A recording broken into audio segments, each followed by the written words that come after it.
Som. Graça e paz, queridos. Amém. A paz do Senhor. Amém.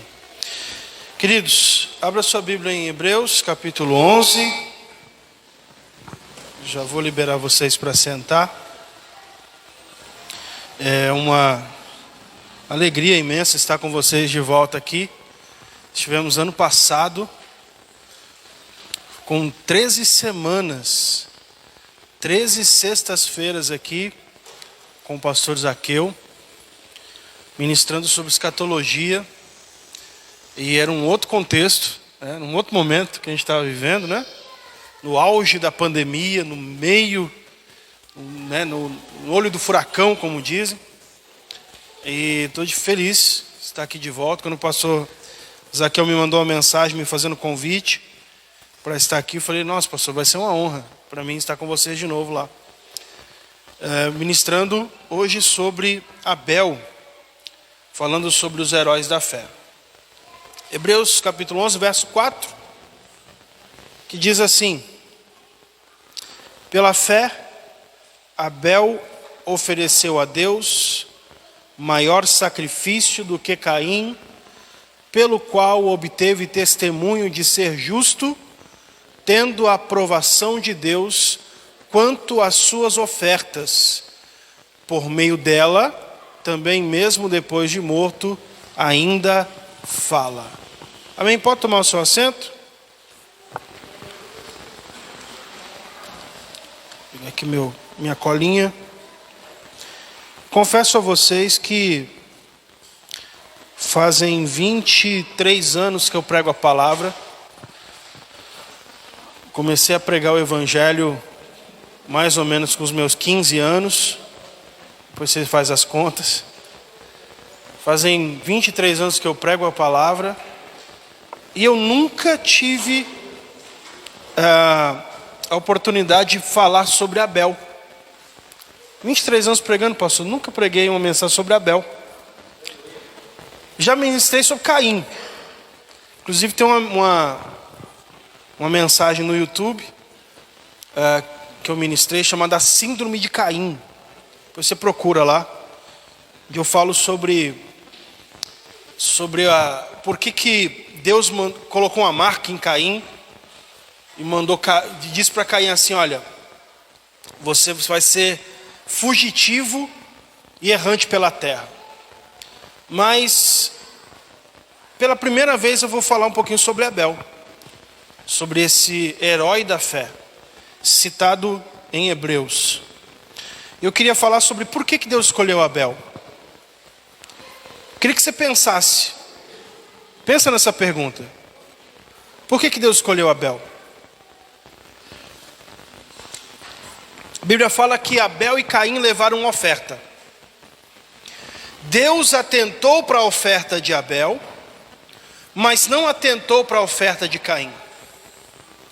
Abel levou das ovelhas, porque ele era um criador de ovelhas, ele era um pastor de ovelhas, e Caim levou dos frutos da terra, porque ele era um lavrador, era um agricultor. Então cada um levou aquilo que tinha. Só que a Bíblia fala que Deus atentou para a oferta de Abel, mas não atentou para a oferta de Caim. Quer ver? Gênesis capítulo 4. Daqui a pouco a gente volta para Hebreus.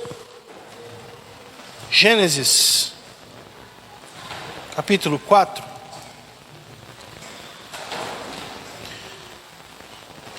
Verso 1 diz: conheceu Adão a Eva, sua mulher, e ela concebeu e teve a Caim. E disse: alcancei do Senhor um varão. E teve mais a seu irmão Abel, e Abel foi pastor de ovelhas, e Caim foi lavrador da terra. E aconteceu ao cabo de dias, ou seja, ao final de dias, que Caim trouxe do fruto da terra uma oferta ao Senhor. E Abel também trouxe dos primogênitos das suas ovelhas e da sua gordura. E atentou o Senhor para Abel e para a sua oferta, mas para Caim, para a sua oferta, não atentou. E irou-se Caim fortemente, e decaiu-lhe o seu semblante. E o Senhor disse a Caim: por que tiraste? E por que descaiu o teu semblante? Se bem fizeres, não haverá aceitação para ti? Se não fizeres, se todavia, vou ler aqui, se todavia procederes mal, eis que o pecado jaz à porta. O seu desejo será contra ti, mas a ti cumpre dominá-lo. Só até aqui. Quando Moisés vai escrever o Gênesis, ele não deixa claro para nós um motivo, a razão, o porquê Deus escolheu a oferta de Abel e não a de Caim. Só que existe uma regra, que é uma regra máxima dentro da hermenêutica, que são as leis que interpretam a Bíblia, que essa regra é uma regra áurea, uma regra máxima, que é o seguinte: a Bíblia interpreta-se a si mesma. Então, se eu chegar aqui para você e falar para você assim, Deus escolheu a oferta de Abel porque Deus gosta de ovelha, e Deus não aceitou a oferta de Caim porque Deus não gosta de legume. Eu estou dando uma explicação da minha cabeça, e isso é um grande perigo. Isso é um grande perigo, porque a Bíblia precisa se auto-interpretar. E quando nós lemos a Bíblia Sagrada sobre Abel, nós vamos encontrar por que, afinal de contas, Deus aceitou a oferta de Abel e não a de Caim. Já vou te adiantar uma coisa: não tem nada a ver com a oferta. Não tem nada a ver com a oferta. 1 João, lá na epístola, lá na carta, capítulo 3, verso 12, vai dizer assim, o verso 11, para entender melhor. Porque a mensagem que ouvistes desde o princípio é essa. João aqui está escrevendo para a igreja, tá? A mensagem que ouviste desde o princípio é essa: que nos amemos uns aos outros. Não segundo Caim, que era do maligno e assassinou a seu irmão. E por que o assassinou? Porque as suas obras eram más e as de seu irmão justas. Olha só, não tem nada a ver com a oferta, não tem nada a ver com o tipo de oferta que eles levaram, tem a ver com a conduta que eles tinham, tem a ver com as atitudes que cada um tinha na sua vida para com Deus, diante de Deus. E eu preciso que, antes de fazer uma aplicação disso aqui para a nossa vida, eu preciso explicar uma coisa para você. Quando Adão e Eva pecaram, o Senhor disse assim, o Senhor disse assim: coloque uma espada em volta da árvore da vida, para que eles não comam e vivam eternamente, porque agora eles são como nós, sabendo o bem e o mal. Está em Gênesis 3:22. Eles são como nós, sabendo o bem e o mal. E a pergunta é: por que Deus colocou uma árvore, colocou uma espada protegendo a árvore da vida? Porque se eles comessem do fruto da árvore da vida, no estado de pecadores, eles seriam eternos pecadores. Eles não teriam direito a perdão. Eles iam pecar na eternidade. como eternos pecadores. Por que o diabo não tem perdão? Porque o diabo pecou como ser eterno. O diabo pecou como ser eterno. Ele pecou na eternidade. Por isso o diabo não tem perdão. Então, quando Deus protege a árvore da vida e fala para que eles não comam e vivam eternamente, naquele momento Deus estava dizendo assim, para que o ser humano tenha a possibilidade de perdão. Para que o ser humano tenha o direito a perdão. E o ato de expulsar Adão e Eva do jardim, na verdade foi um ato de amor. Um ato de amor, para que eles não pecassem como seres eternos. E o texto ainda fala, eles agora são, então disse o Senhor Deus, eis que o homem se tornou como um de nós, conhecedor do bem e do... Vocês estão aqui comigo? Conhecedor do bem e do mal. Então, mesmo que ninguém dissesse para Caim assim, Caim, matar é errado. Dentro do coração de Caim ele sabia que tirar a vida do seu irmão era errado. Porque ele era conhecedor do bem e do mal.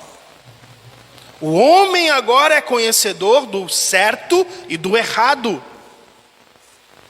Mesmo que ninguém escrevesse uma lei dizendo assim, olha, matar a vida de alguém, ou de um animal, ou de um outro ser é errado, é pecado, é mal. O ser humano dentro dele,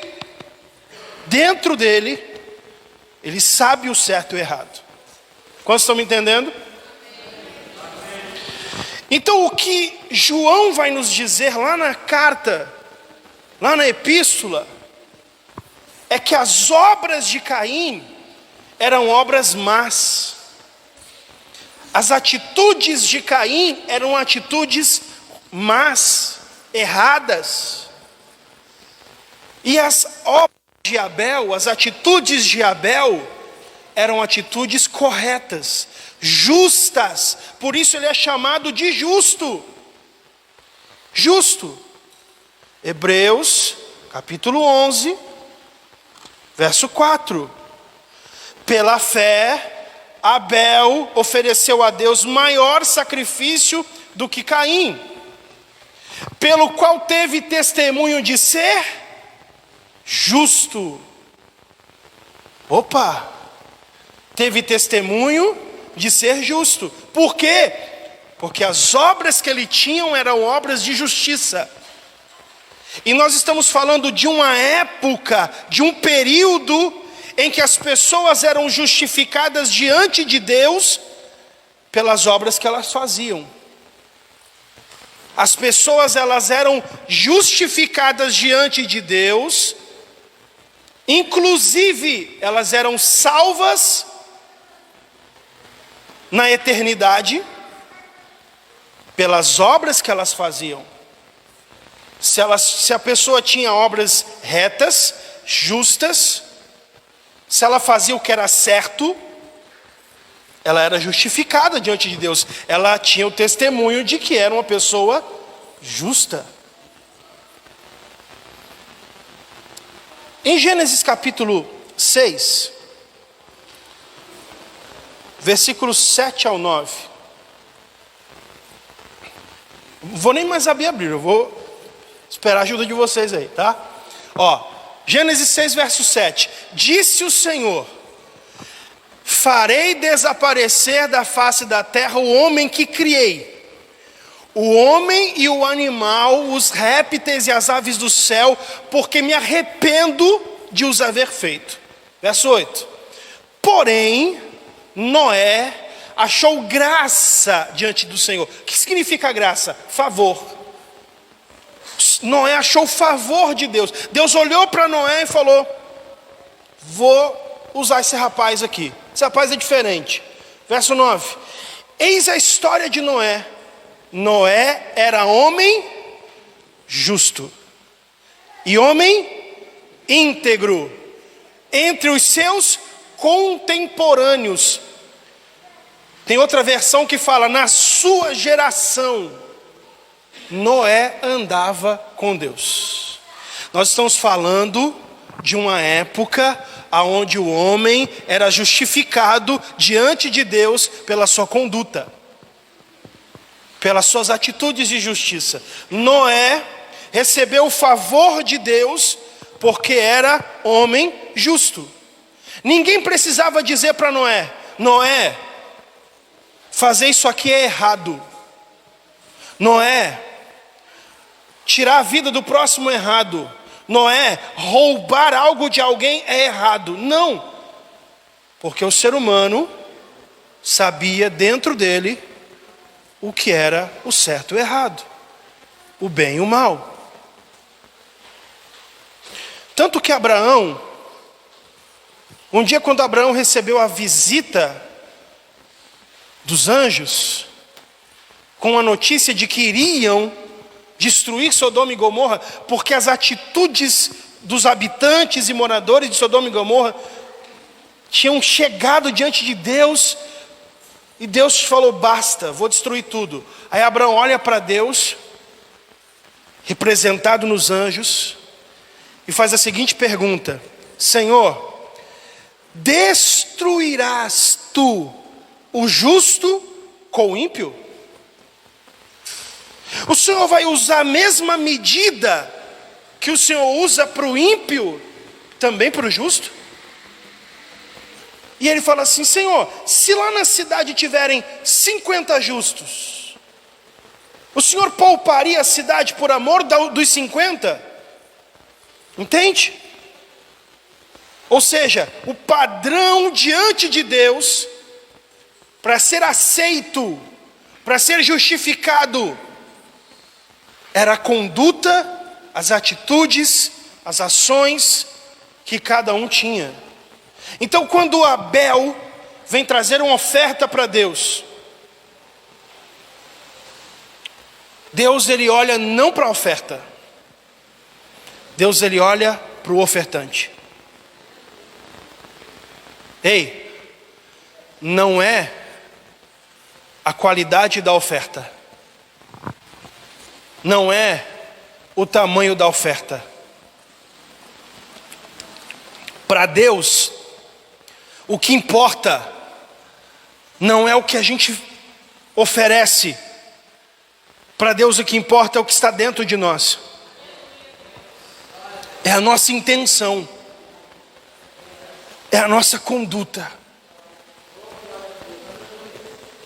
Entendeu? Não é a qualidade da oferta.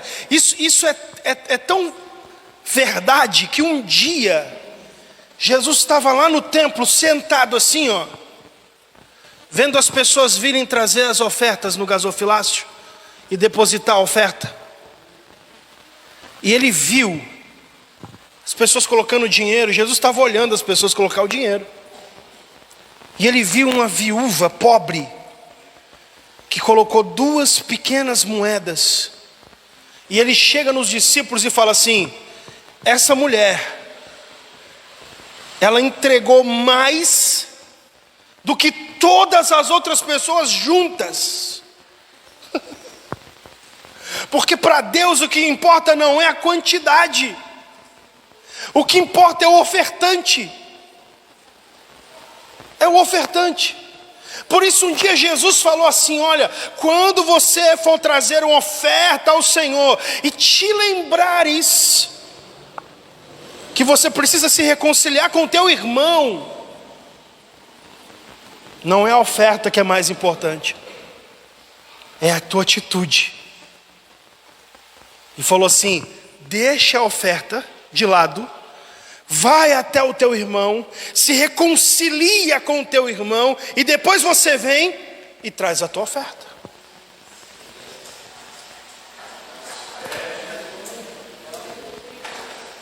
Aleluia. Caim foi rejeitado pelas suas atitudes, assim como Abel foi justificado pelas suas atitudes.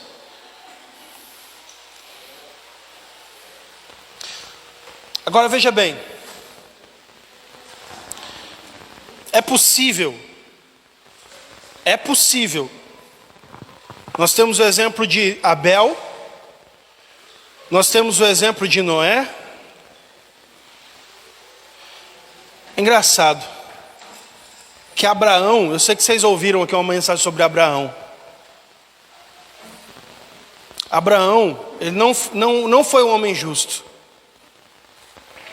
Porque ele mentiu. Ele mentiu. Ele contou uma meia verdade. Não existe meia verdade, meia mentira. Ele foi lá, chegou lá no Egito, o faraó falou: é tua esposa? Falou: não, é minha irmã. Só que o apóstolo Paulo fala em Romanos 4 que Abraão creu no Senhor e isso foi-lhe creditado como justiça. O fato de Abraão crer em Deus, o fato de Abraão acreditar na ordem divina, na voz que ele ouviu dizendo: sai da tua terra, isso foi creditado, foi imputado, foi colocado na conta de Abraão como justiça.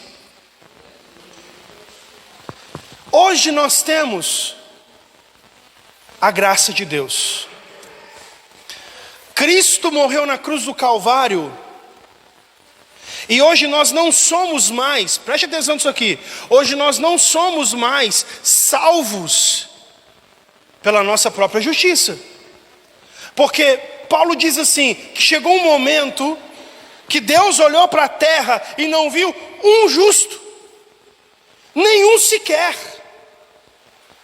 Todos estavam condenados ao inferno. Todos estavam condenados à morte eterna. Mas Cristo veio e morreu na cruz do Calvário. E eu pergunto a você o seguinte: se Jesus veio para morrer, por que ele precisou viver 33 anos nessa terra? Para depois morrer? Por que ele teve que nascer de uma virgem, viver como criança, adolescente, jovem, até os 30 anos ele começa o seu ministério, ele forma os seus discípulos e depois morre? Por que Jesus já não veio como homem, dizendo assim: ó, cheguei, é para morrer, eu vim para morrer, cadê a cruz, vamos lá, vou morrer pelo homem? Por que ele precisou viver uma vida? E eu vou dizer mais: Jesus, quando estava na terra, ele estava sujeito a pecar. Senão, por que o diabo ia tentar ele? Se ele tivesse imune ao pecado. Vamos fazer um teatro aqui, eu vou fingir que vou tentar vocês. Não, ele podia pecar, mas ele viveu uma vida sem pecado, para substituir a nossa vida de pecado. É mais ou menos assim, para você entender, ó. Mais ou menos assim, ó. Imagina que um homem,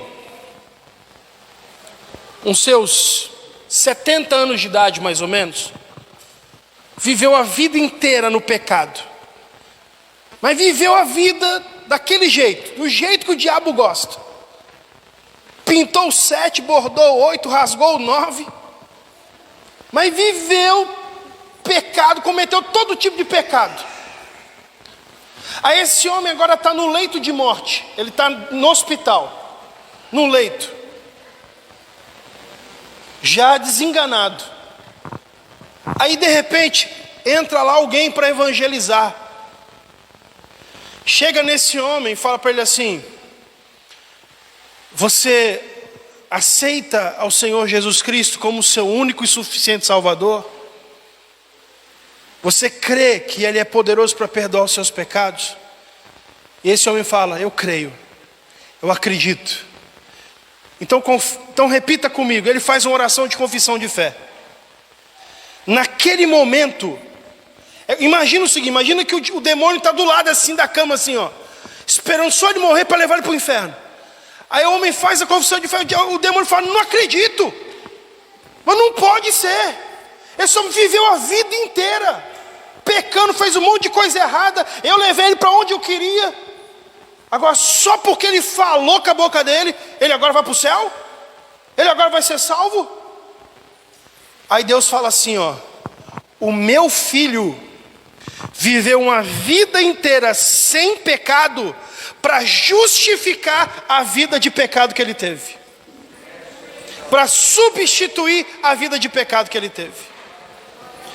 Nós somos hoje justificados não pela nossa própria obra, atitude, mas nós somos justificados pela obra que Jesus fez por nós. Só que a Bíblia nos dá uma advertência. A Bíblia nos dá uma advertência que mesmo entregando a nossa vida a Jesus, mesmo entregando a nossa vida a Cristo, nós temos dentro de nós uma natureza pecaminosa, uma natureza caída, que sempre vai nos inclinar para fazermos as coisas da carne, que sempre vai nos puxar para fazermos as coisas que desagradam a Deus. Agora, na época de Caim, Abel, na época de Noé, eles iam ter que lutar com as próprias forças para fazer o que era certo. Hoje nós temos, quando aceitamos a Cristo, nós temos um ajudador. Nós recebemos dentro de nós, quando aceitamos a Jesus como Salvador, um auxiliador para que nós possamos viver em santidade. Em Efésios capítulo 4, versículo 17 ao 19, o apóstolo Paulo vai falar assim, ó, versículo 17: e digo isto, e testifico no Senhor, para que não andeis mais como andam também os outros gentios, na vaidade da sua mente, entenebrecidos no entendimento, separados da vida de Deus, pela ignorância que há neles, pela dureza do seu coração, os quais, havendo perdido todo sentimento, se entregaram à dissolução, para com avidez cometerem toda impureza. O que Paulo está dizendo aqui? Que as pessoas que estão no mundo, as pessoas que estão fora da presença de Deus, chega um momento da vida delas que elas não têm mais força para dizer não para o pecado, que elas não conseguem mais dizer não. Lembra? Certo e errado dentro delas, bem e mal está dentro delas, mas a natureza pecaminosa vai puxando essas pessoas ao ponto delas se entregarem para sempre fazerem o que desagrada a Deus, para sempre tomarem atitudes que são erradas, que são pecado diante de Deus. É por isso que quando você liga o jornal,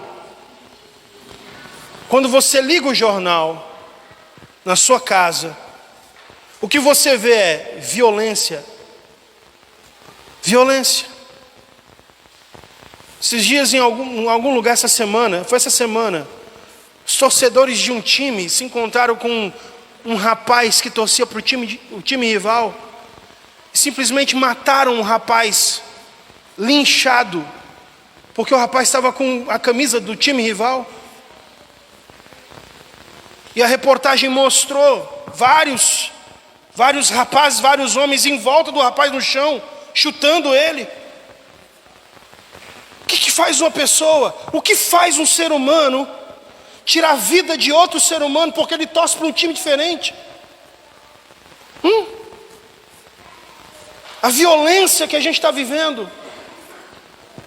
As pessoas perderam o amor. Perderam o amor ao próximo. Talvez onde você trabalha, geralmente em ambiente de trabalho, acontece muito disso. Quando reúne várias pessoas que não são crentes, a única conversa que se tem ali são conversas sexuais. A única conversa que se tem ali são conversas de libertinagem. Aí fora, nessa sociedade que a gente vive hoje corrompida, um jovem que se resguarda sexualmente, que fala, eu estou guardando a minha virgindade para depois do casamento, ele é motivo de chacota aí fora, de zombaria. Ele é visto como um alienígena. Que mundo que você vive? Porque a gente está vivendo numa sociedade corrompida. É isso que Paulo está dizendo. Os homens estão no seu entendimento, com a sua mente entenebrecida, os quais, havendo perdido todo o sentimento, se entregaram à dissolução. Isso está na sociedade, isso está nas mídias. Me fala, qual é a série da Netflix que mostra a igreja como um lugar bom? Me fala, qual é o conteúdo cristão que existe nos streams hoje? Me fala, pelo menos. Não, pastor, essa série aqui só pode assistir, que é uma série cristã, que está na Netflix, na Star Play, sei lá, qualquer stream que tem por aí. A única coisa que tem nesses lugares, sabe o que é? Sexo desenfreado, libertinagem, violência. É a única coisa que tem. É a única coisa que tem. E tem um monte de cristão que está só comendo esse tipo de coisa, consumindo esse tipo de coisa. A internet é uma bênção, se você souber usá-la. A internet é uma bênção, se você usá-la com sabedoria. Mas nós temos dentro de nós uma natureza pecaminosa, que sempre vai nos puxar para que a gente tome atitudes de pecado.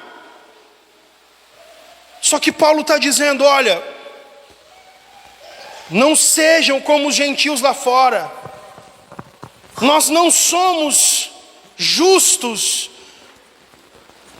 para sermos salvos pela nossa justiça, mas precisamos andar com atitudes de justiça, com atitudes de retidão e de santidade, porque somos salvos, e não para sermos salvos. Mas a nossa atitude como cristão precisa ser uma atitude correta, justa, para mostrar que nós de fato somos salvos. Vamos continuar aqui, o verso 20. Mas vós não aprendestes assim a Cristo. Pode continuar. Se é que o tendes ouvido, e nele fostes ensinados, como está a verdade em Jesus, 22. Que quanto ao vosso trato passado, vos despojeis do velho homem, que se corrompe pelas concupiscências do engano, e vos renoveis no espírito da vossa mente, e vos revistais do novo homem, que segundo Deus é criado em verdadeira justiça e santidade. Precisamos ter atitudes justas, santas, honestas, não para sermos salvos, mas porque já somos salvos. É por isso que Tiago, quando ele vai falar sobre a fé, ele vai dizer assim: a fé sem as obras é morta.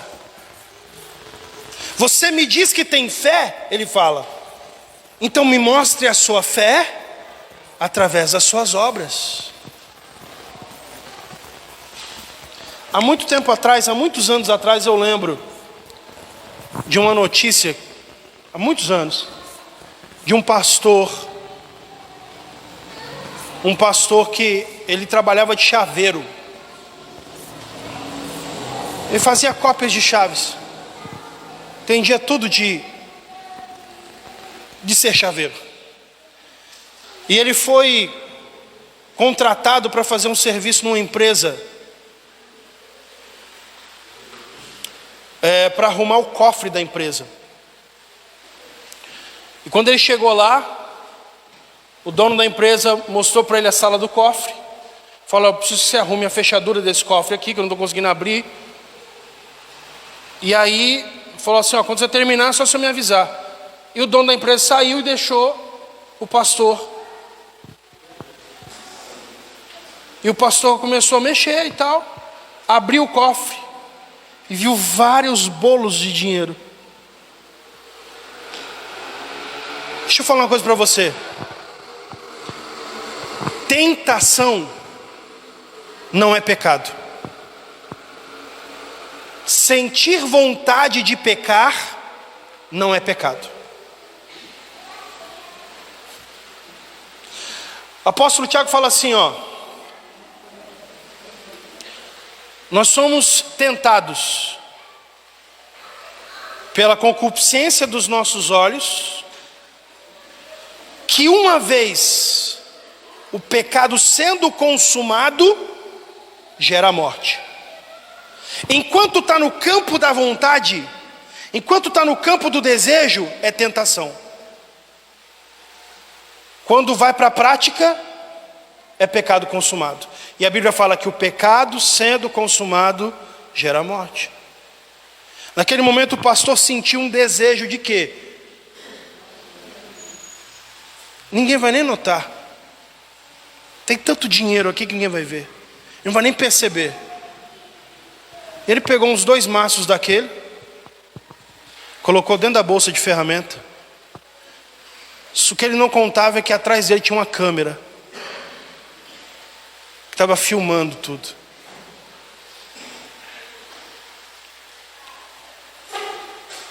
O apóstolo Paulo vai dizer que nós temos sim uma natureza pecaminosa.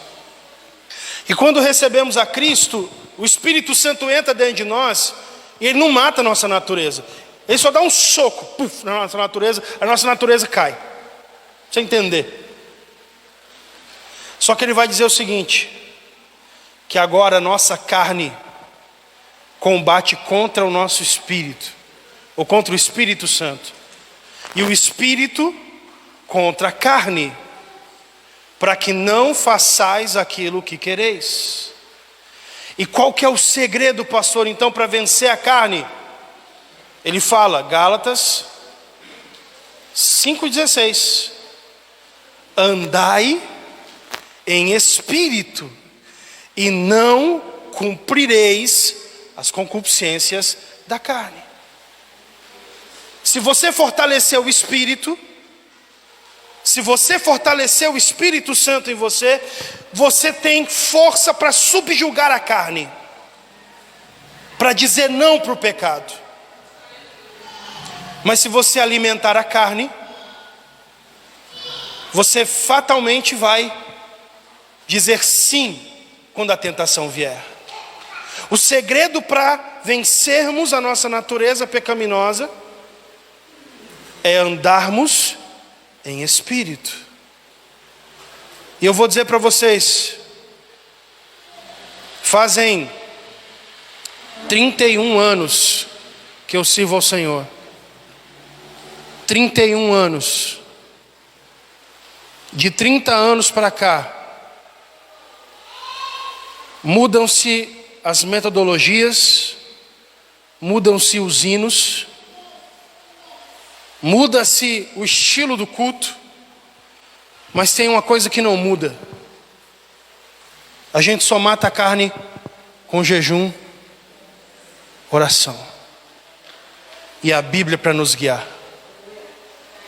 A Bíblia nos mostra o referencial. A Bíblia é o nosso código de mandamentos. A palavra de Deus. Quer ver? Gálatas capítulo 4. Vamos voltar aqui um pouquinho. Já estou encerrando. Estou encerrando a minha mensagem. Versículo 26.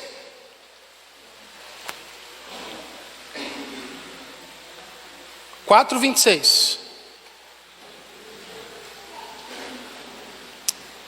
Desculpa, é Efésios. Efésios 4, 26. Irai-vos e não pequeis. Não se ponha o sol sobre a vossa ira. Isso é código de conduta. A ira é um sentimento. Você não tem como impedir de sentir. Sentimento você simplesmente sente. Você está no trânsito, a pessoa te fecha, você quase bate o carro, freia com tudo, você fica irado. Você sentiu raiva. A pergunta é: o que você vai fazer com aquilo que você sentiu?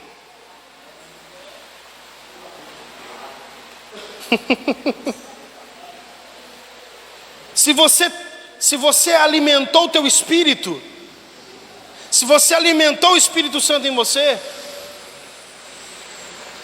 as tuas atitudes serão uma. Mas se você não alimentou o Espírito Santo e alimentou a carne, as atitudes serão outras. Essa semana eu recebi uma mensagem. Eu estou falando aqui, ó. Eu estou falando com cristãos, amém? A esposa de um pastor disse para mim: pastor, me ajuda. Eu tive uma discussão com meu marido, ele me deu um soco na boca, ele me agrediu. No auge da discussão, é um pastor, mas pastor é ser humano. Mas e aí? Você entendeu? Se eu alimento o Espírito vai estar forte e vai subjugar a minha carne. Irai-vos e não pequeis. Às vezes na ira você faz coisas que vai se arrepender para o resto da sua vida. Na ira, uma pessoa tira a vida de outra. Na ira, na hora da raiva, uma pessoa agride a outra. E pode passar anos na cadeia. Por causa dos famosos 5 minutos que o sangue subiu. Precisamos alimentar o Espírito. Verso 27. Não deis lugar ao diabo. Ele está escrevendo para crente. Ele está escrevendo para crente, para a igreja. Pastor, então quer dizer que um cristão pode dar lugar para o diabo?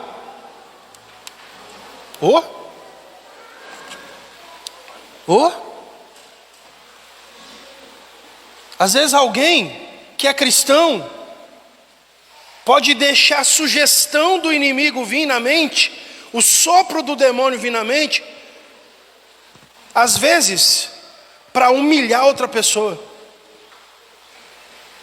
às vezes para falar coisas que as palavras que machucam, que ferem, que diminuem, que humilham, e que às vezes é pior do que um tapa. E é cristão.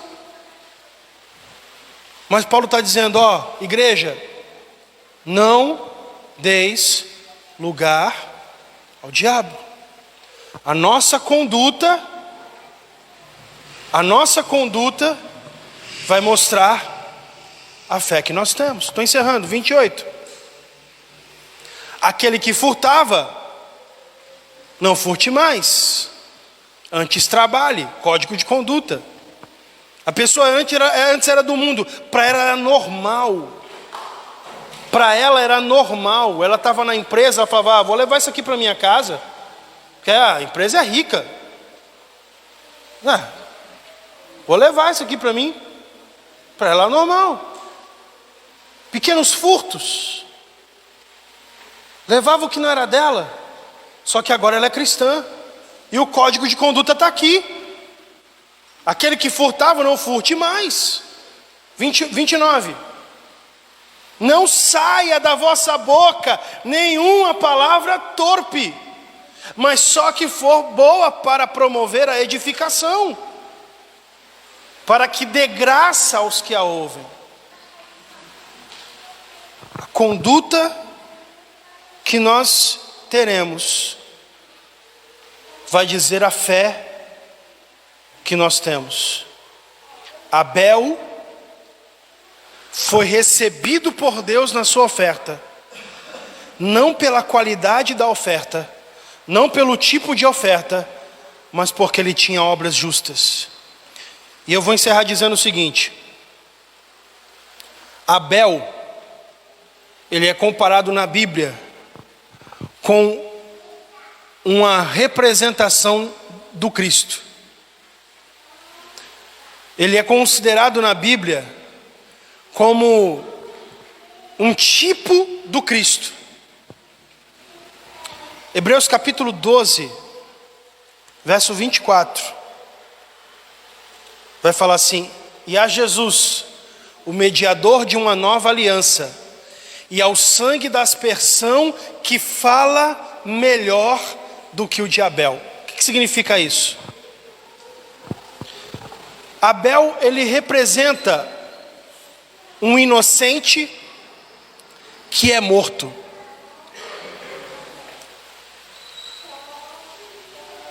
O que Abel fez para morrer?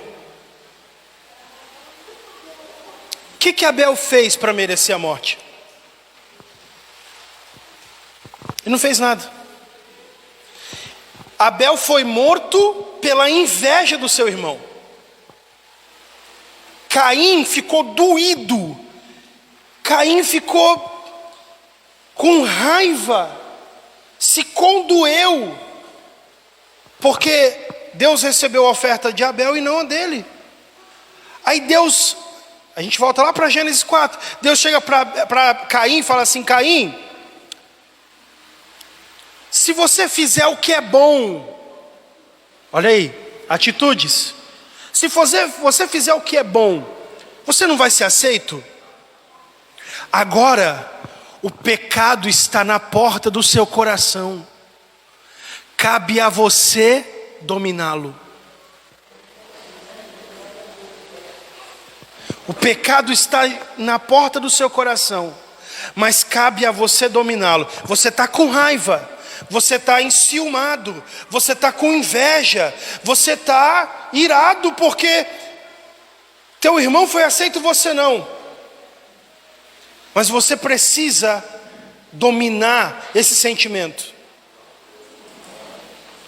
E Caim vai lá, de forma covarde, chama seu irmão para o campo, arma uma armadilha e mata seu irmão. Um inocente que foi morto injustamente. Por isso que fala que o sangue de Abel clama. Em Mateus capítulo 23, deixa eu ver se eu anotei aqui, capítulo 23, 35. Mateus 23, 35. Jesus está falando para os fariseus: para que sobre vós caia todo o sangue justo que foi derramado sobre a terra, desde o sangue de Abel, o justo, até o sangue de Zacarias, filho de Baraquias, que matastes entre o santuário e o altar. Sangue inocente que foi derramado. Assim como Caim matou Abel injustamente, também Cristo, um homem que viveu nessa terra sem pecado e pela inveja dos líderes religiosos, ele foi morto. Só que assim como o sangue de Abel clama desde a terra por justiça, a palavra do Senhor fala que Cristo morreu para que o sangue dele nos justificasse. E você hoje é considerado justo diante de Deus, não pelas suas obras, mas pelo sangue de um inocente. Se coloque de pé. Quero fazer uma oração.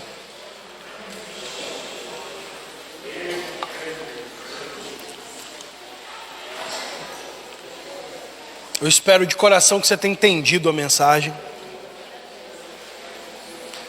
Espero de coração que você tenha compreendido a importância de andarmos com atitudes de justiça, não como forma de salvação, não com o objetivo de sermos salvos, mas para mostrar que de fato nós somos salvos. Pai, em nome de Jesus, Senhor, obrigado por essa noite, Senhor. Eu oro por esta igreja, eu oro pelos teus filhos, Senhor, eu oro por aqueles que estão assistindo, Senhor, esse culto online. Senhor, que nós possamos, Senhor, em todo momento lutar contra nossos instintos, lutar, Senhor, contra a nossa concupiscência, os desejos da nossa carne, lutar, Senhor, contra a nossa natureza pecaminosa, Senhor, lutar, Senhor, para termos atitudes corretas, justas, que demonstram a fé que temos, que demonstram que somos o povo salvo. Pai, em nome de Jesus, que nós possamos tomar uma atitude, Senhor, se estamos errando em alguma área da nossa vida, se estamos deixando, Senhor, de alimentar o Espírito Santo em nós, se estamos deixando, Senhor, meu Deus, de alimentar o Teu Espírito para alimentar a nossa carne, que nós possamos, Senhor, ter atitudes diferentes e decisões diferentes a partir desse culto, Pai. Nos ajude a orar mais, nos ajude, Senhor, a nos consagrar mais, nos ajude a lermos mais a Tua palavra, Senhor, nos ajude a nos entreter menos, Senhor, meu Deus, com, Senhor, entretenimento, Senhor, com internet, com as coisas dessa terra, Senhor, que não agregam nada para a nossa vida, Senhor, e que nós possamos passar mais tempo alimentando o Teu Espírito em nossa vida, ó Deus, para que possamos ter atitudes, Senhor, corretas, atitudes justas e atitudes santas. Em nome de Jesus eu oro, Pai, e te agradeço para a glória do Teu nome. Amém. Aplauda ao Senhor Jesus. Deus abençoe. Pastor, obrigado.